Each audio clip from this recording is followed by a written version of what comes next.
திறப்பிலே 5 நிமிடங்கள். கிறிஸ்துவுக்குள் மிகவும் பிரியமான என் அன்பு சகோதர சகோதரிகளே, இன்றைக்கும் திறப்பிலே 5 நிமிடங்கள் என்கிற இந்த ஜெப நேரத்தில் என் அன்பு சகோதர சகோதரிகள் உங்கள் அனைவரோடு கூட இணைந்து ஜெபிக்க கர்த்தர் பாராட்டின கிருபைக்காக ஆண்டவருக்கு நன்றி செலுத்துகிறேன். இன்றைக்கும் ஒரு முக்கியமான காரியத்திற்காக நாம் ஜெபிக்க இருக்கிறோம். புற்றுநோய் உலக அளவிலே உயிரிழப்புகளை உண்டு பண்ணி கொண்டிருக்கிற அதே சூழ்நிலையில் இந்தியாவில் புற்றுநோயினுடைய தீவிரம் முன்பை விட அதிகமாக கடந்த ஆண்டுகளில் அதிகரித்து வருகிறதாக ஆய்வுகள் கூறிக்கொண்டிருக்கிற அதே சூழ்நிலையில் தற்போது இந்தியாவில் குறிப்பாக தமிழகத்தில் புற்றுநோயினுடைய தாக்கம் அதிகரித்து வருகிறதாக ஒரு செய்தி தகவலில் வெளியிடப்பட்டிருக்கிறது. அதை குறித்த செய்தி தொகுப்பை நான் உங்களுக்காக வாசிக்க விரும்புகிறேன். தற்போது 2,40,000 பேர் தமிழகத்தில் புற்றுநோயினால் பாதிக்கப்பட்டு சிகிச்சையில் இருப்பதாக அந்த அதிர்ச்சி செய்தியில் கூறப்பட்டிருக்கிறது. பல ஆண்கள் வாய்ப்புற புற்றுநோயினால் பாதிக்கப்பட்டிருக்கிறார்கள் என்று கூறப்படுகிறது. என் அன்பு தேவனுடைய பிள்ளைகளை, புற்றுநோயினுடைய தீவிரம் 10 முதல் 15% அதிகரித்திருக்கிறது.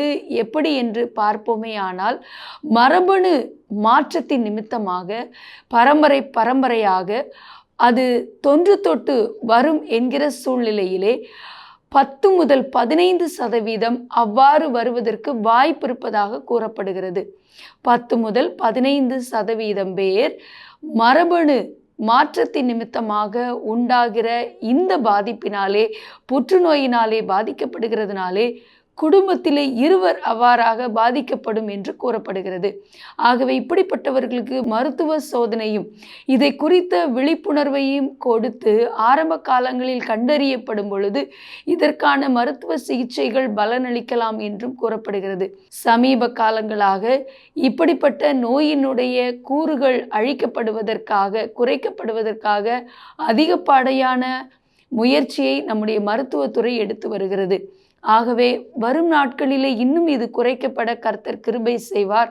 இன்னொரு பக்கம் நாம் ஜெபிக்கிற ஜெபத்தை கேட்டு இந்த கொள்ளை நோயினால் உண்டாகிற அழிவுகளினின்று கர்த்தர் ஜனங்களை பாதுகாப்பார். இப்பொழுதும் நான் அதை உங்களுக்காக வாசிக்கிறேன். தமிழ்நாட்டில் ஏறத்தாழ 2,40,000 பேர் புற்றுநோயால் பாதிக்கப்பட்டு சிகிச்சை பெற்று வருகின்றனர். இதில் கடந்த ஆண்டில் மட்டும் மார்பக புற்றுநோயால் 13,600 பேரும், கர்ப்பப்பை புற்றுநோயினால் 7,900 பேரும் பாதிக்கப்பட்டுள்ளனர். ஆண்களில் நாக்கு மற்றும் வாய்ப்புற புற்றுநோயால் 5,500 பேரும், நுரையீரல் புற்றுநோயால் 3,300 பேரும், மொத்தம் 96,500 பேர் புற்றுநோயால் பாதிக்கப்பட்டுள்ளனர். இந்த பாதிப்பு கடந்த 2023 ஆண்டை விட 4,000 அதிகம் என்பது குறிப்பிடத்தக்கது. தொடர்ந்து அதிகரித்து வரும் புற்றுநோய் பாதிப்பை குறைப்பதற்காக அரசு சார்பிலே பல்வேறு விழிப்புணர்வு நிகழ்ச்சிகள் நடத்தப்பட்டு வருகிறது. புகையிலை, குட்கா உள்ளிட்ட போதைப் பொருட்களை பயன்படுத்துபவர்களுக்கு புற்றுநோய் பாதிப்பு ஏற்பட அதிக வாய்ப்புள்ளது. பரம்பரையாக ஏற்படும் மரபணு மாற்றத்தால் 10 முதல் 15% பேர் புற்றுநோயால் பாதிக்கப்படுகின்றனர். ஒரே குடும்பத்தில் 2க்கும் மேற்பட்டோர் புற்றுநோயால் பாதிக்கப்பட்டு இருந்தால் அவர்களின் குடும்பத்தினருக்கு மருத்துவ பரிசோதனை செய்ய வேண்டும். அப்போது அவர்களின் உடம்பில் பிராக்கா என்ற ஜீன் பாசிட்டிவாக இருந்தால் அவர்களின் வாழ்நாளில் 60 முதல் 80% புற்றுநோய் பாதிப்பு ஏற்படுவதற்கான சாத்தியக்கூறுகள் உள்ளது. ஆகவே இப்படிப்பட்ட தகவல்களை அறிந்து கொண்டு மக்களும் விழிப்புணர்வோடு நடப்பது மட்டுமல்லாமல் கர்த்தர் மனமிறங்கி இந்த பாதிக்கப்பட்டிருக்கிற ஒவ்வொருவரையும் கர்த்தர் சுகமாக்க, இந்த நோயின் கொடூரம் அதிகம் என்பதால் இந்த பாதிப்பிலிருந்து முற்றிலும் ஜனங்கள் விடுதலையாக நாம் ஜெபிக்க போகிறோம். ஜெபிக்கலாமா? எங்கள் அன்பின் பரலோக பிதாவே, ஆசீர்வதிக்கப்பட்ட நாளின் காலை வேளைக்காக நன்றியோடு துதிக்கிறோம், ஸ்தோத்திரிக்கிறோம்.